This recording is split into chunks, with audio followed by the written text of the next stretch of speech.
የእንግሊዝ ፕሪሚየር ሊግ 8ኛ ሳምንት ጨዋታዎች ከ8 ሰዓት ከ30 ቀን ጀምሮ ይደረጋሉ። ሲቲ ግራውንድ ላይ ኖቲንጋም ፎረስት ከቼልሲ ጋር የሚያደርጉት ጨዋታ የሳምንቱ መርሃ ግብር ካፋጭ ጨዋታ ነው። ኖቲንጋም ፎረስት 5.7 የጎል ዕዳ ይዞ 17ኛ ደረጃ ላይ የተቀመጠ እንደው አተርፍ ባያ ጉዳይ የሚሉት አይነት ቡድን ይመስላል አሁን ላይ ባለው የውጤት ጉዞም አጠቃላይ ደግሞ ክለቡም አካባቢ ባለውም ድባብ የምትመለከተው ከሆነ በተለይ ያለፈው ውድድር ዘመን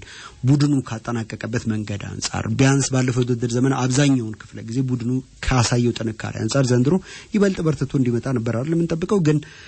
ብዙ ነገሮቹ ተናግቶ የመጣ ቡድን እንደሆነ ሜዳ ላይ ከሜዳው ውጭም በመናያቸው በመንሰማቸው ነገሮች እየታዘብን ነው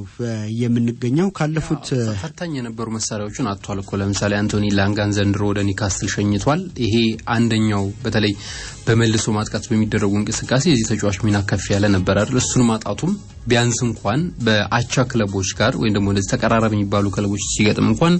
ኖቲንጋም ፎረስት በእጅጉ የተቸገረ ያየንበትም ነው እኔ የኖቲንጋም ፎረስት ምናልባት ማንሰራራት ካለበት እንደዛ አይነት ጨዋታ ላይ ነጥብ ወስዶ በዛው ደግሞ አሸንፎ መሆን አለበት ለቼልሲ ሌላ ድሉን ማስቀጠያ አጋጣሚ ይሆናል ቢያስባል ይሄኛው ጨዋታ በትክክልም ያው አንጂ ፖስቴኮግሉ ገብተው ተደላድሎ ያልተቀመጡበት የሲቲ ግራውንድ ወንበር መልሶ ሊገፋቸውና በገቡበት በር መልሶ ሊያስወጣቸው ይችላል ያው ወንበር የኢቫኔሎስ ማሪናኪስ ተግስት ነው ትላንትና እንደውም ከዚህ ከቆይታቸው ጋር ተያይዘው ጋዜጠኞች ከጨዋታው አስቀድሞ በነበራቸው ጋዜጣዊ መግለጫ ላይ ጠይቀዋቸው ነበር ስለ ቆይታው ምን ይላሉ ሲሏቸው ከቆየው እንደ ቶትናም ያደረኩት አላረ ቶትናም ያንን መድገም ይችላል ማለት ነው ዋንጫ ጊዜ የሚሰጠኝ ከሆነ በስተመጨረሻ ዋንጫ እንደማመጣ የከዚህ ቀደም ልምዶች ያሳያሉ ብለው እንግዲህ የቀደመ ሲቪያቸውን በቃልም ቢሆን እንደዚሁ ተናግረዋልና አሁን በደንብ ጫናውን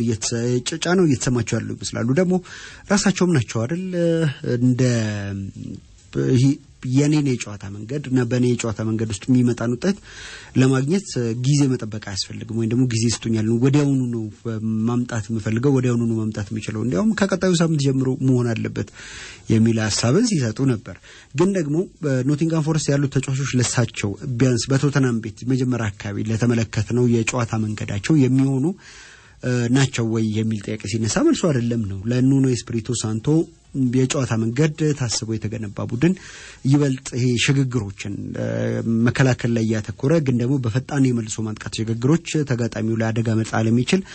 እነዛን አደጋዎች ደግሞ ወደ ጎልነት በመቀየር ማሸነፍ የሚችል አይነት ቡድንን ነበር ኖቲንጋም ፎረስት በኑኖ ሰራ የተመለከተነው ግን አንጂ ፖስቴኮግሉ ይበልጥ በሃይላይን የሚጫወት ወይም የዚህ መከላከል የመጨረሻ መከላከል መስመሩን ወደ መሃል ሜዳ አስጠግቶ ለመጫወት የሚሞክር ከኳስ ጋር ብዙ መቆየት የሚፈልግ ፕሬስ የሚያደርግ አይነት ቡድን ነው ለመስራት እሳቸው ደግሞ የሚያስቡትና ይሄ ደግሞ ከተጫዋቾቹ አቅምና ኳሊቲ ጋር አለመመጣጠኑም ጭምር ነው አሰልጣኙ ዋጋ ያስከፈላቸው የሚገኘው ከዛው ኑኖ በተጫዋቾቹ ዘንድ ተወዳጅ ነበሩና የሳቸው መልቀቅ በርግጥ የኤዱ ጋስፓር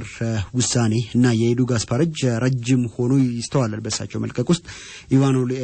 ኢቫኔሎስ ማሪናኪስ ቢሆንም የመጨረሻውን ውሳኔ ያሳለፉት የኤዱ ጋስፓር ተጽዕኖ ትልቅ ነውና በሳቸው እንዲመጡ የተወሰነው ውሳኔ ልክ ኑኑ ላይ ስላለመወሰኑ ምንም ዋስትና የላቸውም አሁንም ይበልጥ የመውጫ ወደ መውጫው በር እየተቃረቡ ስለመሆኑም ነው እየተነገረ የሚገኘው ትላንትናም የሰጡት በጋዜጣዊ መግለጫው ላይ ሲናገሩ የነበረው ነገር ኢቨን ሲናገሩበት የነበረው ድምጸት ራሱ ያ ጫና በደንብ እየተሰማቸው እንደሆነ ማሳያ ተደርጎ ሊቆጠር ይችላል የቼልሲን ጉዳይ ስንመለከት ዳኒ ቼልሲ 11.4 የጎል ክፍያ ይዞ 7ኛ ደረጃ ላይ የተቀመጠ ነው ይሄ ኢንተርናሽናል ብሬክ ወይ ደግሞ የሀገራት የጨዋታ እረፍቱ ለቼልሲ በጥሩ ጊዜ የመጣ አይደለም ምክንያቱም ከብሬንፎርድ ነጥብ መጣል ከዩናይትድ እና ብራይተን ሽንፈት ያገገመበት እንድል ያምናው ሻምፒዮን ዘንድሮም ደግሞ አጀማመሩ ምንም እንኳን አሳማኝ ባይሆንም ጠንካራው ሊቨርፑልን በማሸነፍ ነበር ያገገመውና ያንን የማገገም ሂደቱን አስቀጥሎ ምናልባት ዘንድሮ ኤንዞ ማሬስካ እንደው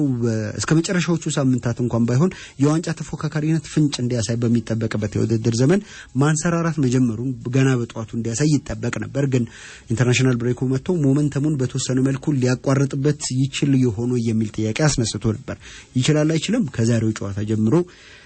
የምናይ ነው የሚሆነው። አሰልጣኝ ኤንዞ ማሬስካም ከትልቅ ድል በኋላ የመጣ ቢሆንም ለተጫዋቾቼ እረፍትና ለቀጣይ ጨዋታ ደግሞ ሚዛን ማግኛ ጊዜ ነበርና በእንደዚህ አይነት መልኩ ተጠቅመንበታል የሚል አስተያየቱ ነው ኢንተርናሽናል ብሬኩን አስመልክቶ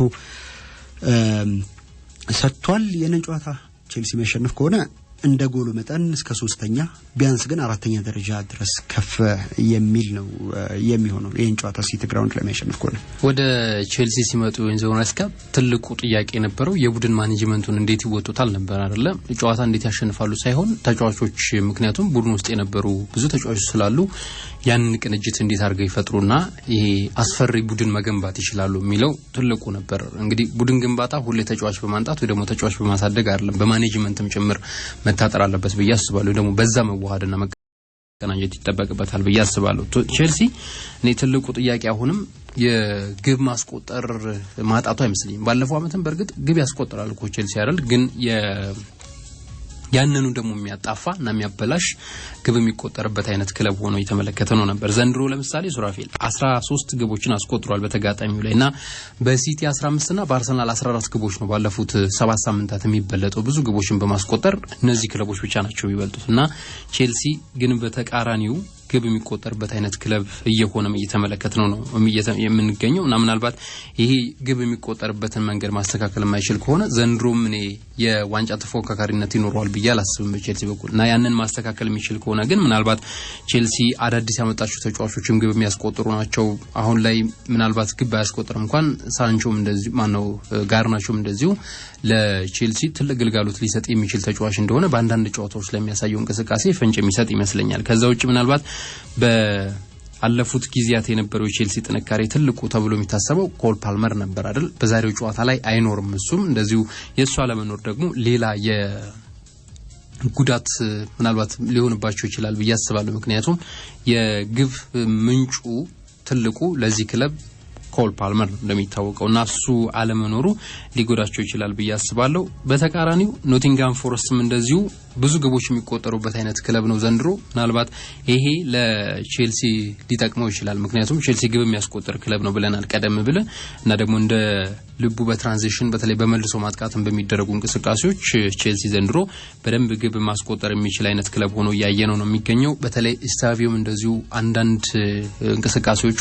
ለተጋጣሚ በጣም አስቸጋሪ እንደሆነ ያየነው ነው የምንገኘው። ዛሬ ምናልባት በቋሚነትም ሊጀምር የሚችልበት እድል አለ ኮል ፓልመር አለመኖሩን ተከትሎ ያው ያሰልጣኙ ውሳኔ ነው። ግን እንደዚህ አይነት እንቅስቃሴዎችን ጠብቃለሁ እኔ። ምክንያቱም በሀገራት ጨዋታ ለብራዚል ብሔራዊ ቡድን በጣም ጥሩ ብቃቱን አሳይቶ እንደነበር እናስታውሳለን። 2 ግቦችን አስቆጥሮ እንደነበር ይታወቃል። የዚህ ተጫዋችንም ግልጋሎት ማግኘታቸው ምናልባት ለቼልሲ በጥሩ ሊነሳ ይችላል። ግን ለቼልሲ ከባድ ጨዋታ ይመስለኛል። የሲቲ ግራውንድ ጨዋታ እንዲሁ በቀላሉ ነጥብ የሚወስድበት ጨዋታ ይሆናል ብዬ አልጠብቅም። ከዛ ባሻገር ደግሞ ወደ ደቡብ አሜሪካ ሀገራት ብሔራዊ ቡድኖቻቸው የተጓዙ ደግሞ ተጫዋቾቻቸው ረጅም በረራ አድርገው ነው የሚመጡት። የቅዳሜ ምሳ ሰዓት ጨዋታዎች ከዚህ ከኢንተርናሽናል ብሬኮች በኋላ በተለይ ጥቂት ቁጥር የሌላቸው ወይም ቢያንስ በርከት ያሉ ተጫዋቾች ከደቡብ አሜሪካ ያሏቸው ሀገር ክለቦች እምብዛም አይወዱትም የዚህ ቅዳሜ ምሳ ሰዓት ጨዋታና ቼልሲ ምናልባት በዚህ ረገድ በተወሰነ መልኩ ተጫዋቾቹ ከድካም ማገገሚያ በቂ ጊዜ ላያገኙ ይችላሉ። ይህን ጨዋታ በተመለከተ ያሉ የቡድን ዜናዎችን ስንመለከት ኤንዞ ማሬስካ የሊቨርፑል ጨዋታ ላይ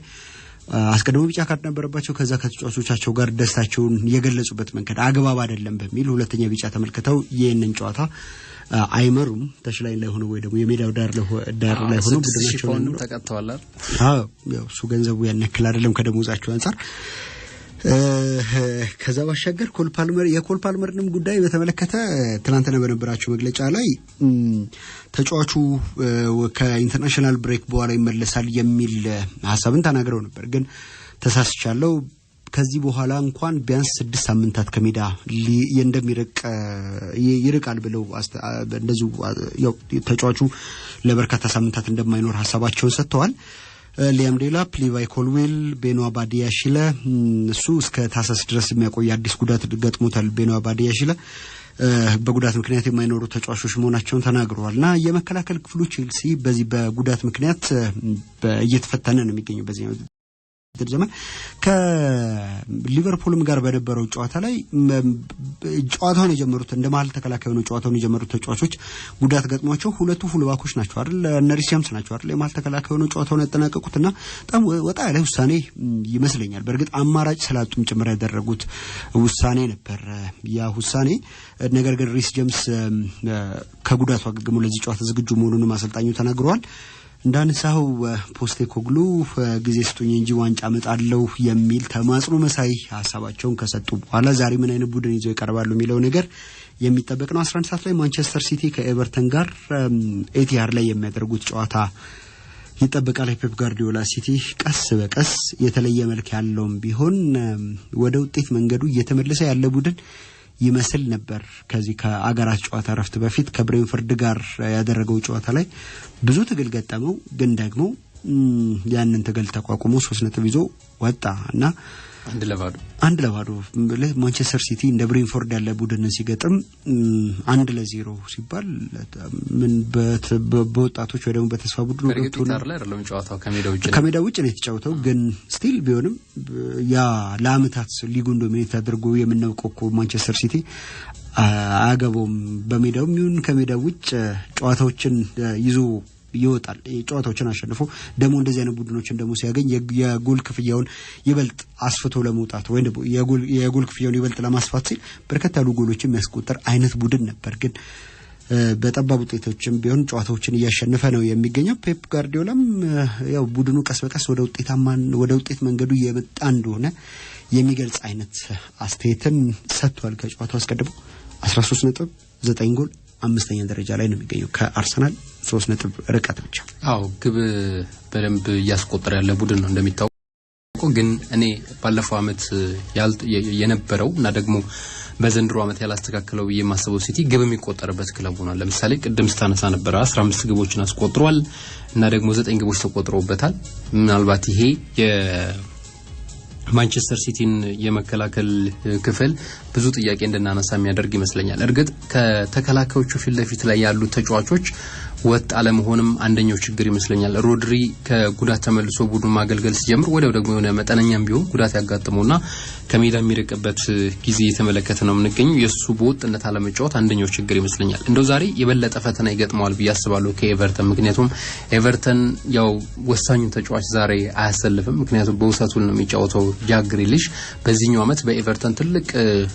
ብቃቱን እያሳየ የሚገኘው እና ደግሞ ትልቅ አስተዋጽኦ እያደረገ የሚገኘው ለኤቨርተን የእንግሊዛዊ ተጫዋች ነው በውሰት ባሳለፍነው ክረምት ወደ ኤቨርተን የመጣው ጃክ ግሪሊሽ እና በዛሬው ጨዋታ ላይ በውሰት ኢልማን እንዳይና ከጄምስ ጋርነር ጋር ለኔ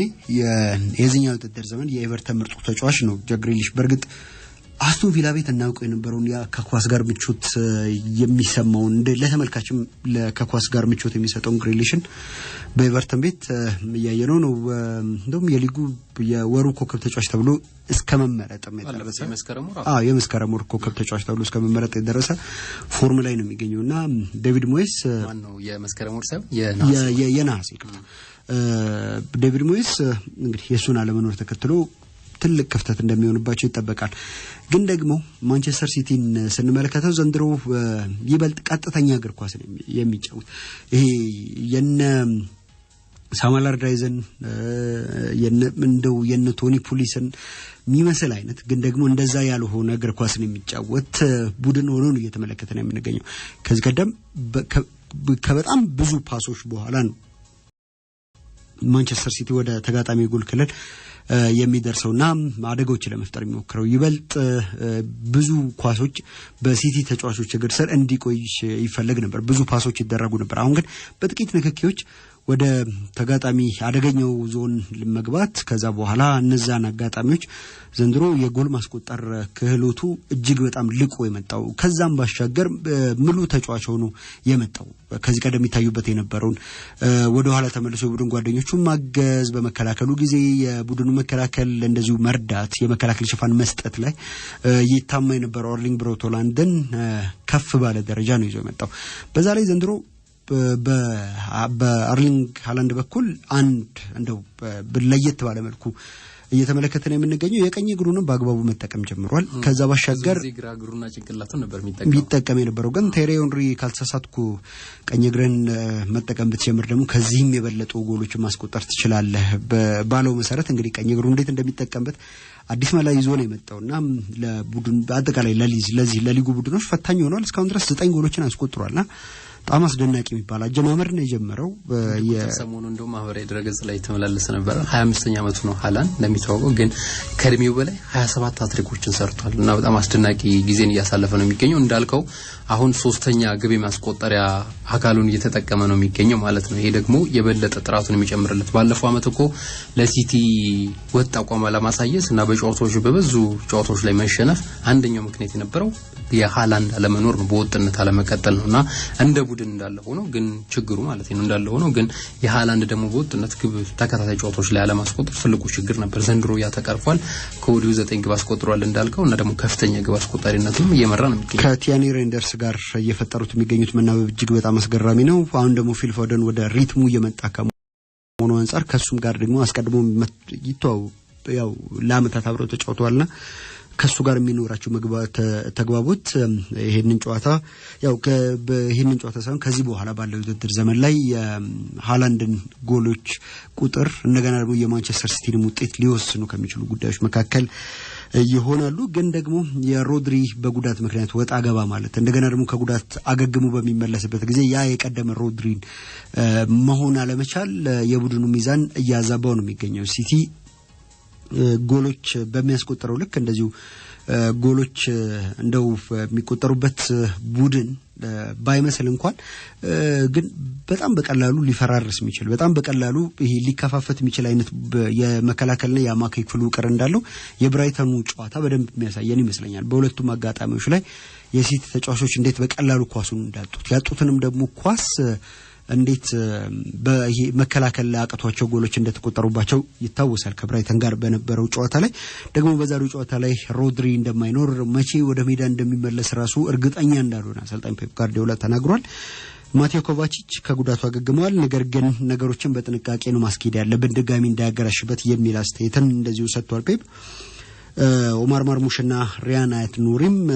ልምምድ ሰርተዋልና በዛሬው ጨዋታ ላይ የመሰለፍ እድል ሊኖራቸው የሚችሉ ተጫዋቾች ናቸው ኤቨርተን 11.2 ጎል ይዞ 8ኛ ደረጃ ላይ ነው የሚገኘው እና እነዚህ ጨዋታዎች እንደዚህ ይኖራሉ ምሽት 1:30 ላይ ፉልሃም ከአርሰናል ክራቨን ኮቴጅ ላይ የሚያደርጉት ጨዋታ እንደዚህ ይኖራል አርሰናል አሁን ሁሉም ነገር ቢያንስ እስከ ኢንተርናሽናል ብሬኩ ድረስ በአርሰናል ቤት ሁሉም ነገር ጥሩ መስሎ ነው ወደ ተጫዋቾች ወደ ብሔራዊ አገልግሎታቸው የሄዱትና አርሰናል በዚህኛው የውድድር ዘመን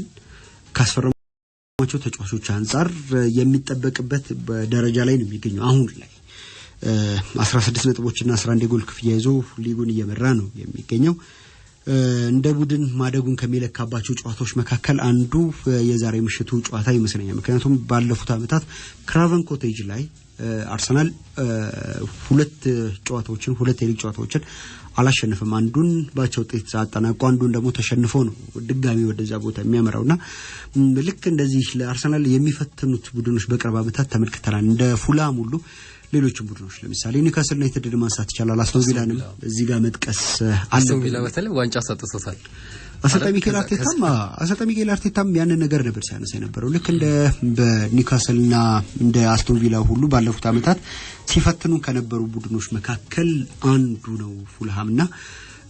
አሁን ያንን ፈተና ሳይሆን ማስተዋወስ ያለብን በቀጣይ እንደ ቡድን ጠንካራ መሆናችንን ለማሳየት እንደገና ደግሞ ለራሳችንም ጭምር ለማረጋገጥ ነው ወደ ሜዳ የምንገባው የሚል አስተያየትን እንደዚሁ ሰጥቷል ልክ ዌስትሃምና ኒውካስል ላይ ያደረግነው የውጤት መቀየር ከዛ ባሻገር ደግሞ ጨዋታውንም ደግሞ ኮንትሮል የማድረግ ጨዋታውንም ደግሞ የመቆጣጠርና ቡድኑ በሚፈልገው ቴምፖ የማስኬድ ወይም ቡድኑ በሚፈልገው ፍጥነት የማስኬድ እንደገና ስህተቶችን የመቀነስን መንገድ ከተከተለ ምንም ጥያቄ በሌለው ሁኔታ የዛሬውን ጨዋታ እንደሚያሸንፍ መጠበቅ ይቻላል ግን ማርቲን ኦዴጋርድ ሌላ ልክ እንደ ሮድሪ በዚህ በጉዳት ምክንያት ወጣ ገባ እያለ የሚገኝ ተጫዋች ነው ግን ሚኬል አርቴታ ባለፉት ጨዋታዎች ላይ በተለይ ደግሞ በዌስትሃምም ሆነ ከኒውካስል ጋር በተደረጉት ጨዋታዎች ላይ ቡድኑን በተወሰነ መልኩ ለቀቅ ያደረገ መምጣቱ እንዳንድ በጎ ነገር ሊታይለት የሚገባ ይመስላል። ምሽት 1:30 ክራቨን ኮቴጅ ላይ ነው እንዳነሳው የሚደረገው ጨዋታ። በመጨረሻ ካደረጓቸው 6 ጨዋታዎች አርሰናል 3 አሸንፏል። ከፉላም ጋር በነበረው ጨዋታ ፉላም አንዱን ጨዋታ ነው ያሸነፈውና ቀሪዎቹ 2 ጨዋታዎች ባቻ ውጤት የተጠናቀቁ ናቸው። ቀደም ሲል በመጀመሪያዎቹ ጨዋታ ከቼልሲ ጋር እንደዚሁ ስናነሳ እንደነበረው በዚህኛው ውድድር ዓመት ባለፉት 7 ጨዋታዎች አርሰናል 14 ግቦችን አስቆጥሯልና በሊጉ ብዙ ግቦችን ካስቆጠሩ ክለቦች መካከል እስካሁን አርሰናል ከማንቸስተር ሲቲ ቀጥሎ ሁለተኛው ክለብ ነው ብዙ ግቦችን በማስቆጠርና በየጨዋታው በአማካይ 2 ጎል እንደማለት ነው የሚያስቆጥረውና ይሄ ምናልባት በተለይ አርሰናል በኩል እንደ ጥሩ ሊነሳ የሚችል እና ደግሞ አሁንም ቢሆን ከቆሙ ኳሶች በተጨማሪ በጨዋታ መንገድም እንደዚሁ አንዳንድ ጨዋታዎች ላይ ጥሩ እንቅስቃሴ ያደረጉ ከሳጥን ውጪ በሚቆጠሩ ግቦች ጨዋታዎችና ነጥቦችን ይዞ እየወጣ ነው ጨዋታዎችን እያሸነፈ ይሄ ምናልባት ለአርሰናል እንደ ጥሩ ሊነሳ ይችላል። ባለፈው አመት አብዛኞቹን ጨዋታዎች በተለይ ይሄ ከውድድር ዓመቱ አጋማሽ በኋላ ያሉ ጨዋታዎችን በበዙ የቆሙ ኳሶች ነበር አርሰናል ሲያሸንፍ የነበረው። ያ እንዳለ ሆኖ ግን ዘንድሮ ደግሞ በተሻለ ሁኔታ ግቦችን ለማስቆጠር በርግጥ ያው ዘንድሮም ያ ትሬንድ የቀጠለ ይመስለኛል። ምክንያቱም እስካሁን ድረስ ካገባቸው ጎሎች 60% አካባቢ የሚሆኑት ከቆሙ ኳሶች ወይ ደግሞ ከመሰል ከዴድ ቦል ሲቹዌሽንስ ነው የተነሱት። ወይ ደግሞ የዚህ የቆሙ ኳሶች የማዘር ምቶች፣ ቅጣት ምቶች እና ደግሞ እንደዚህ አይነት ሲኩዌንስ ያላቸው የጨዋታ እንቅስቃሴዎች ሊሆኑ ይችላሉ። ይሄ በተወሰነ መልኩ አምናም ከዛ በፊት በነበረው አመታት ላይ አሰልጣኝ ሚኬል አርቴታን ያስተቸው የነበረው ጉዳይ ነው። ይበልጡን ደግሞ አምናና ካቻምና ማለት ነውና ዘንድሮ ያንን ለመፍታት የሚያስችሉ በቂ ፕሌይ ሜከሮች አምጥቷል ቡድኑ። ከዛ ባሻገር ደግሞ ከራሳቸው እንደ ማርቲን ዙቢሜንዲ ያለ ከራሱ ሜዳ ክልል ውስጥ ሆኖ የጨዋታን ፍጥነት ሊወሰን የሚችል የጨዋታን ፍሰት ሊወሰን የሚችል አይነት ከኳስ ጋር እጅግ በጣም የላቀ ምቾት የሚሰማው ተጫዋችንም አግኝቷል። የማጥቃቱ ስፍራው ላይ እንደ ኤቨሬቺ ያለ የፈጠራም እንደገና ደግሞ የፕሬሲንግም ባለሟል የሆነ ተጫዋችንም እንደዚህ ወደ ቡድኑ ቀላቀሉ። ኦሬዲ እንደ ቡካዮ ሳካ ያሉ ተጫዋቾች ምንም እንኳን ጉዳት በተገቢው ሁኔታ አንድ ቡድናቸው እንዳያገለግሉ እየፈተናቸው ያለም ቢመስል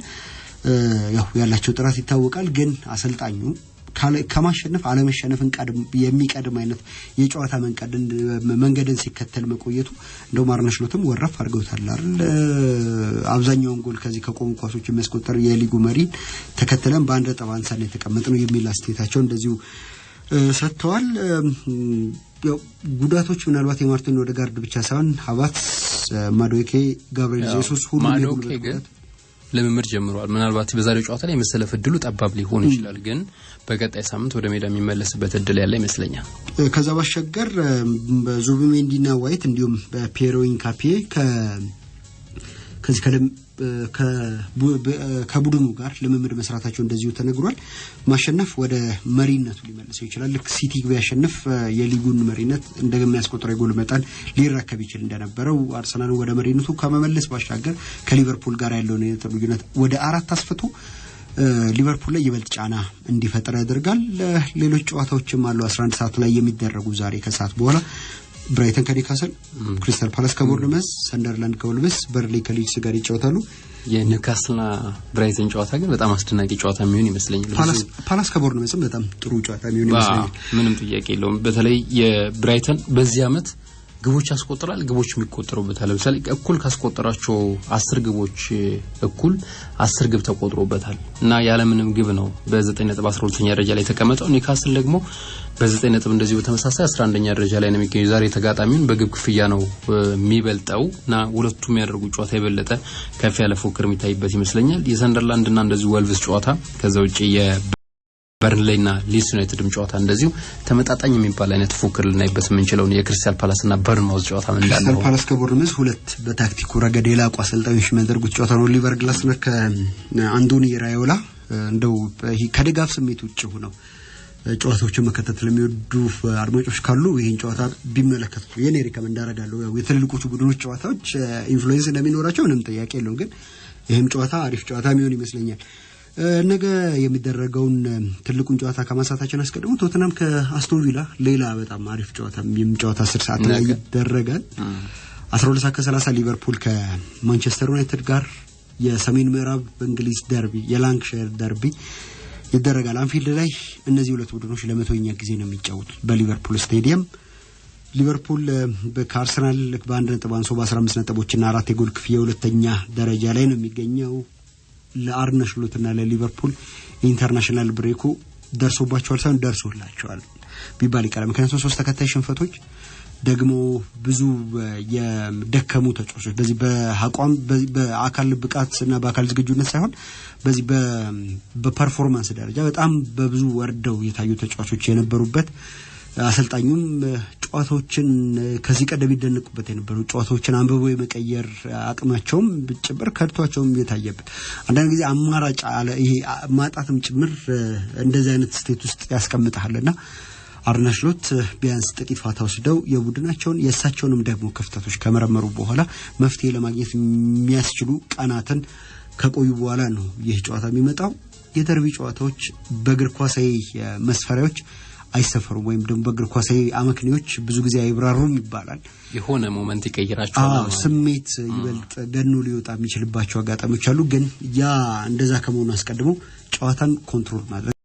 ጨዋታውን መቆጣጠር ከመቆጣጠርም ደግሞ አልፎ ጎሎችን አስቆጥሮ ጨዋታውን በራስ ቅኝት ብቻ እንዲሄድ ማድረግ መቻል የአሸናፊ ቡድኖች ባህሪም ጭምር ተደርጎ ይቆጠራል። ግን ደግሞ ሊቨርፑል ብዙ ችግሮች ያሉበት ቡድን ነው። አምና ሻምፒዮን ነበር። ዘንድሮ ግን ስለ ብዙ ችግሮች እየተነሳ የሚገኙ ምን ናቸው? ጥቂት እናንሳቸው። በጣም ጥሩ እንዳነሳው መግቢያም ላይ ብዙ ጥራት ያላቸው ተጫዋቾችን አስፈርመዋል ብዙ በሚባል ደረጃ። ምክንያቱም ከተከላካይ መስመር እስከ አጥቂ ያለውን ቡድን ውቅር ውስጥ አዳዲስ ተጫዋቾችን አስገብቷል ሊቨርፑል እና ደግሞ ባለፈው አመት የነበረው የሊቨርፑል ምንድነው ክፍተቱ የበለጠ የተጠናከረበት ነው ብዬ ነው ማስበው። በዚህኛው አመትም እንደውም የበለጠ ሉዊስ ዲያዝን አጥቷል። ኤኬቲኬ መጥቷል። ኤኬቲኬ ግብ አስቆጣሪ ተጫዋች ሆኖ ያየነው ነው በሊቨርፑል። እንደውም እኮ ከነባር ተጫዋቾች በተሻለ ግብ የሚያስቆጥረው ተጫዋች ይሄ ተጫዋች ነው። ከዛው ውጪ ዳርዊን ኑኔዝ ወጥቷል። ማን አሌክሳንደር ኢዛክ መጥቷል። ስለዚህ በሄዱት ተጫዋቾች እንደውም አሁን ከኑኔዝ ጋር ታነጻጽረው አይደለም የላቀ ጥራት ያለው ተጫዋች ነው በሊቨርፑል የ9 ቁጥር ቦታ ላይ የምንመለከተው። ኢሳክ ግን አሁንም ከቡድኑ ጋር ገና መዋሃድ ይቀርዋል። በርግጥ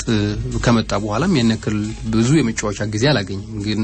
በሚሸለፍባቸው ጨዋታዎችም እንደዚሁ ገና የቡድን ውህደት እንደሚቀረው እያየን ነው የምንገኘው። ግን እኔ ትልቁ ችግር የሚመስለኝ ይሄ የአማካይ ተከላካይና የአማካይ ስፍራ ተጫዋቾች ውህደት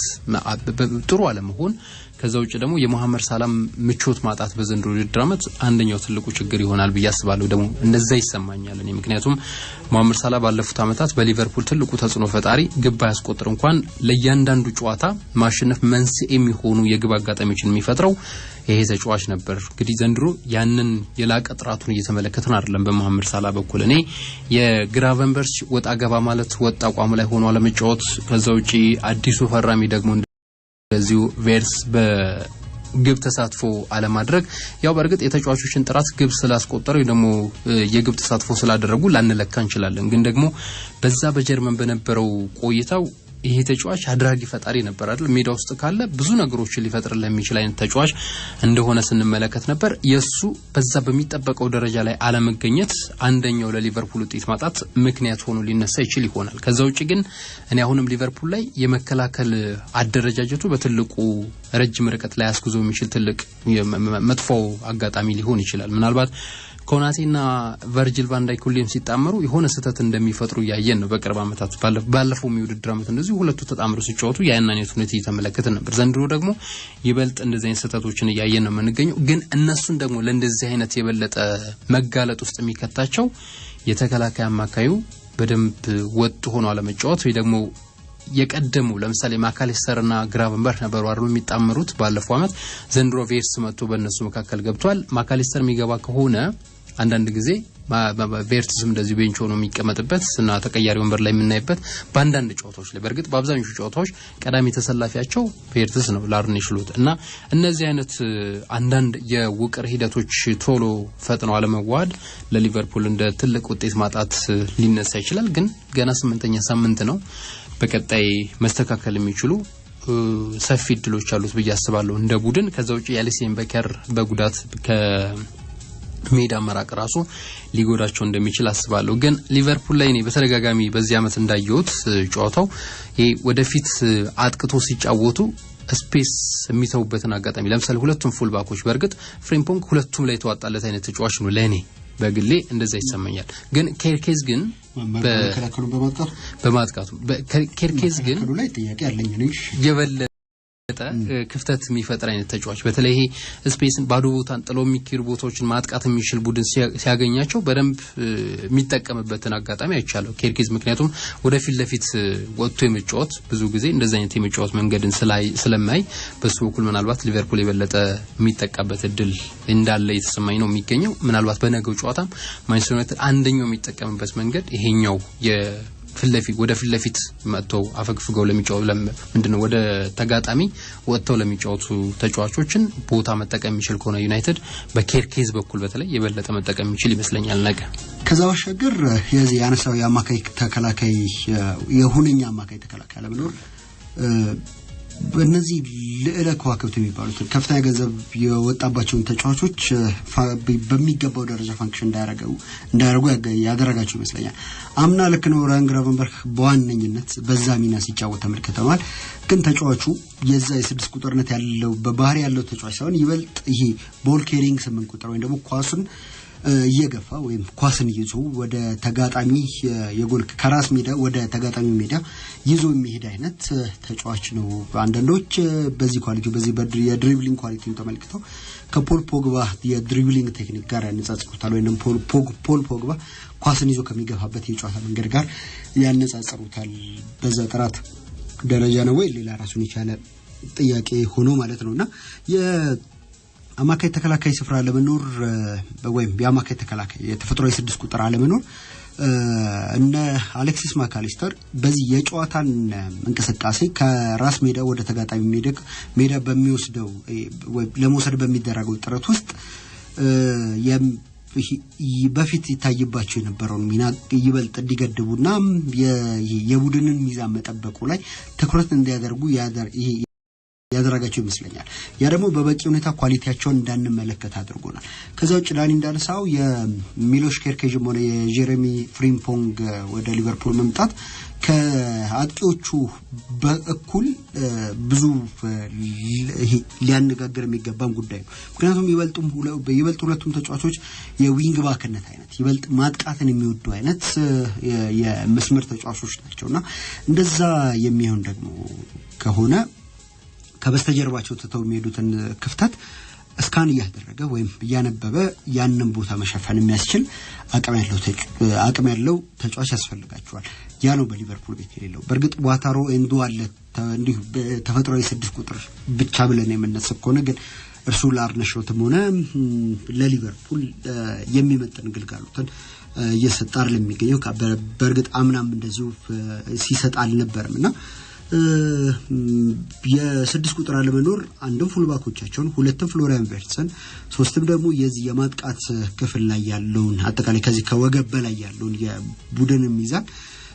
በሚገባው ደረጃ እንዳይጠበቅ ያደረገ ይመስለኛል። ከዛው ከአምናው ከፓሪስ ሳን-ዠርማን ጨዋታ አንስቶ ፓሪስ ሳን-ዠርማን በዋነኝነት ለሌሎች የሊቨርፑል ተጋጣሚዎች ሲያሳየ የነበረው ነገር ሊቨርፑል በቀላሉ ማጋለጥም ጭምር እንደሚቻል ራያን ግራቨንበርግን ታርጌት ያደረገ ጨዋታ መጫወት በቀላሉ ሊቨርፑልን ለማጥቃት ጥሩ መሳሪያ ሊሆን እንደሚችል ያሳየበት ጨዋታ ነው። ከዛው እንደ ፉልሃምም ያሉ ቡድኖች በስተኋላ ላይ በሚድ ብሎክ ቡድኑን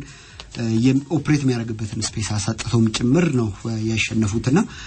ይህንን ነገር ለመቅረፍ የሚያስችል አፓራተስ አርነ ስሎት አላቸው ይያላሰው ካለም ብቸኛው ተጫዋች እንደዚሁ አሌክሲስ ማካሊስተር ነው። እሱም ደግሞ በቂ ፊትነስ ደረጃ ላይ አይደለም የሚገኘው። ከዚህ ጨዋታ ጋር በተያያዘው እንዳነሳው መግቢያችን ላይ አሊሰን ቤከር ከጉዳቱ አገግሟል። ግን ደግሞ ኢብራሂም ኮናቴም ለምምድ ሰርቷል። ከዚህ ከብሔራዊ ቡድኑ ውጭ ሆኖ አሊሰን ቤከር በዛሬው ጨዋታ አይሰለፍም። አሊሰን ቤከር አይኖርም። የኢብራሂም ኮናቴ ለምምድ ሰርቶ ያው በዛሬው ጨዋታ ላይ ሊሰለፍ የሚችልበት እድል አለ። ግን በአቋም መውረድ ወይንም በአቋም መዋዠቅ ምክንያት የሊቨርፑል ደጋፊዎች የሚተማመኑበት ሳይሆን ጭራሽ የሚዘጉበት አይነት ተጫዋች ይመስላል። ዩናይትድን እናንሳ። ማንቸስተር ዩናይትድ እንዲህ ነው ተብሎ ሊገለጽ የሚችል እንዲህ ነው ተብሎ ሊነገር የሚችል ይሄ ችግር አለው ሳይሆን አሉት ምናልባትም በጣም በብዛት ለቁጥር የሚታክቱ አይነት ችግሮችን ተመልክተንበታል ከነሱ መካከል አንደኛው ኢንኮንሲስተንሲ ወይ ደግሞ ወጥ ያለ መሆን ነው ለምሳሌ ከሰንደርላንድ ጋር የነበረው ጨዋታ ላይ በጣም በርካታ ደጋፊዎች ደስ ብሏቸው ከአሰልጣኙ ጋር ባላቸው ቁርኝትም ደስ ተሰኝተው ቡድኑ ሪያክት ያደረገበትን ደግሞ መንገድ ወደውት ነበር ግን ደግሞ ያ እንዲሆን ያደረገው የሚመስለኝ ሰንደርላንድ እያሳየ የነበረው ድንቅ አቋም ካልሆነ በስተቀር ሰንደርላንድ ደግሞ እንደ ግራኒት ዣካ ያለ ቡድንን እንደ ግራኒት ዣካ ያለ ጥራቱ የላቀና አማካይ ደግሞ ይዛ ለማንቸስተር ዩናይትድ ኮንሰርን ባትሆን ያነከል አይገርም ግን ደግሞ ዳሪ በዩናይትድ ቤት አሰልጣኙ አሁን ከመጣ እንግዲህ 10ኛ ወሩን ጨርሶ 11ኛው እየመጣ ነውና ባለፉት አመታት የተመለከትነው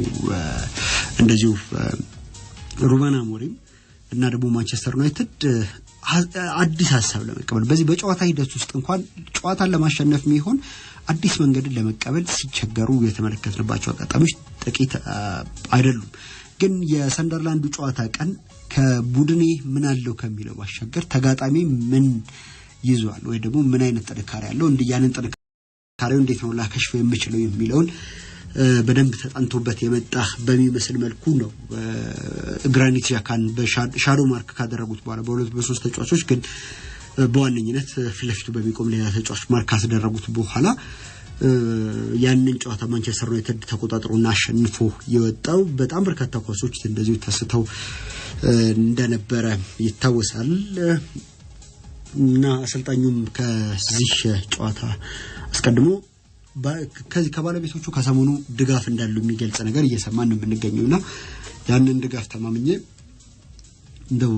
አልዘናጋም የሚል አንድምታ ያለው አስተያየትን ሰጥቷል የቡድን ዜናዎችን ከዚህ ጨዋታ ጋር እናንሳ ሊሳንድሮ ማርቲኔዝ ወደ ልምምድ እየተመለሰ ነው ግን ደግሞ ያው ይህ ጨዋታ አልፏል ሙሳር ማዝራዊ እስካሁን ድረስ የተረጋገጠ ቢያንስ አሰልጣኝ ሩበን አሞሪም ትናንትና የዚህ ቅድመ ጨዋታ መግለጫውን በሚሰጥበት ጊዜ እስኪናገር ድረስ የተጫዋች መሰለፍ አለመሰለፉ ነገር አልታወቀም ሌሎቹ ከብሔራዊ ቡድን ጋር ጨዋታዎችና አድካሚ ጉዞ ያላቸው ቡድኖች መካከል አንዱ ማንቸስተር ዩናይትድ ነው ካሴሜሮን መመልከት ይቻላል ጃፓን ሄዶ ነው የተጫወተው ሩቅ ምስራቅ ነበር አይደል ደግሞ በሁለቱም ጨዋታዎች በርከት ያሉ ደቂቃዎችን ተጫውቷል ስለዚህ እንደ ሊቨርፑል ባለ ፊዚካሊ ዲማንዲንግ በሆነ ጨዋታ ላይ እንዴት ባለ መልኩ ሊጠቀምበት አስቧል እሱ ጥያቄ የሚፈጥረው ነው ከማኑኤል ኡጋርቴ ጋር ደግሞ መስማማት አልቻሉም እንዲያውም ወይ ጥር አለም ደግሞ ክረምት ላይ ክለቡን እንዲለቅ ነግሮታል የሚል ሐሳብ እየተሰማ ነበር የሚገኘውና ማንን ይመርጣል የሚለው ከዛ ባሻገር ደግሞ በቀይ መስመር በኩል ቀደም ስታነሳ የነበረው የሚሎሽ ኬርኬጅ ክፍተት ላይ ብራያን ምቦሞና አማድ ዲያሎን ሪስክ ወስዶ ያሰልፋል ወይስ ደግሞ በተወሰነ መልኩ መከላከሉን ባላንስ ላድርግ ብሎ የመከላከል ባህሪ ያለው ተጫዋችን ይጠቀማል የሚለው ነገ ምሽት 12:30 ላይ የሚደረግ ጨዋታ ሊቨርፑል ግን የሚሸነፍ ከሆነ አሁን የለየለት ቀውስ ውስጥ እንደገባ ግን መናገር ይቻላል ይሄ ደግሞ ለአርነ ስሎት ጥሩ አይደለም አምና ቡድኑ ሻምፒዮን ካደረጉት በኋላ በተወሰነ መልኩ ጥርጣሬዎች ነበሩ ከሳቸው ቡድን ይልቅ የክሎፕ ቡድን የዚህ ስኬት ውስጥ ትልቅ ሚና አለው እየተባለ ይነሳል እና ደግሞ አብዛኞቹ ተጫዋቾች ካንድ ኪየዛ በስተቀር እሳቸው የጨመሩት ነገር የለምና እውነት ለመናገር እኮ እንደዛ ነው የሚመስለው ምክንያቱም የፕሬስ ያረጋ የክሎፕ ሲስተም ነበር ሲከላከል ነበር ግብም ሲቆጠርበት ሁላ ያ የክሎፕ ቡድን ነበር ያለፉት አመታት የተመለከትነውና ያለፈው አመት ላይ እኔም እንደዛ ነው መስማማው ከማንቸስተር ዩናይትድ ጋር በተያያዘ ግን ምናልባት እንደ ጥሩ አጋጣሚ ልናነሳ የምንችለው ወይ ደግሞ እንደ ጥሩ መሻሻል ልናነሳ የምንችለው ባለፉት ሳምንታት የነበረው ይሄ ግብ ለማስቆጠር ይቸገርበት የነበረው መንገድ ተቀርፏል እኔ ሩበን አሞሪም ነው ትልቁ ችግር ለማንቸስተር ዩናይትድ በየማሰበው ምክንያቱም አሁን የሚፈልጋቸው ተጫዋቾች መጥተውለታል ወይ ደግሞ የሚያስፈልጉት ተጫዋቾች ለሱ ሲስተም የሚሆኑ ተጫዋቾችን አስፈርሟል በክረምቱ ኤምቤሞን አምጥቷል ኩኛ መጥቷል ከዛው ጪ ሼሽኮ መጥቷል እነዚህ ተጫዋቾች መምጣታቸው ማንቸስተር ዩናይትድ ላይ የማጥቃት እንቅስቃሴው ላቅ ያለ እንዲሆን የሚያደርጉ ይመስለኛል ስለዚህ ማንቸስተር ዩናይትድ የበለጠ በዚህኛው ጨዋታ ላይ ከሊቨርፑል በተሻለ እኔ ጨዋታውን የማሸነፍ እድል ይኖረዋል በያስባለሁ ግን አንፊልድ ነው ምንም ጥያቄ የለውም ምናልባት ደግሞ ይሄ ደግሞ በዛ ላይ ትክክል የደርቢ ጨዋታዎች ደግሞ ባልተገመቱ አጋጣሚዎች ነው አይደል ውጤታቸው ሆኖ የምንመለከተው እንደውም እንኳን አጥቂ ሲጠብቅ ተከላካይ ግብ አስቆጥሮ ወይ አማካይ ግብ አስቆጥሮ ጨዋታዎችን ሲወስን እናያለንና እኔ ለሁለቱም ክለቦች በጣም ፈታኝ ጨዋታ ግን ደግሞ በጣም አስፈላጊ ጨዋታ እና ደግሞ ማን እንደው ወደ ማሸነፉ ማን ሊሄድ ይችላል ካል ከሊቨርፑል በተሻለ ነው እድል መስጠው ለዩናይትድ ነው በሌሎች ሊጎችም ጨዋታዎች ደረጋሉ ዛሬ ቀን 11 ሰዓት ጋር ከሩብ ላይ ባርሴሎና ከጂሮና ጋር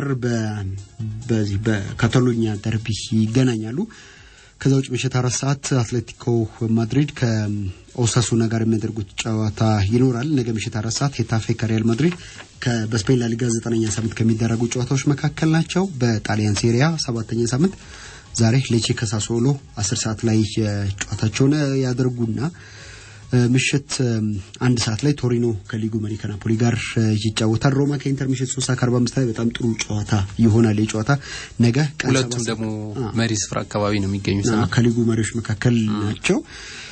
ነገ ቀን 7:30 ኮሞ ከዩቬንቱስ ጋር ይጫወታሉ ምሽት 1 ሰዓት አታላንታ ከላትሲዮ በጣም ሌላ አሪፍ ጨዋታ ይመስላል ምሽት 3:45 ደግሞ ሚላን ከፊዮረንቲና ጋር ይጫወታሉ በጀርመን ቡንደስሊጋ የደር ክላሲከር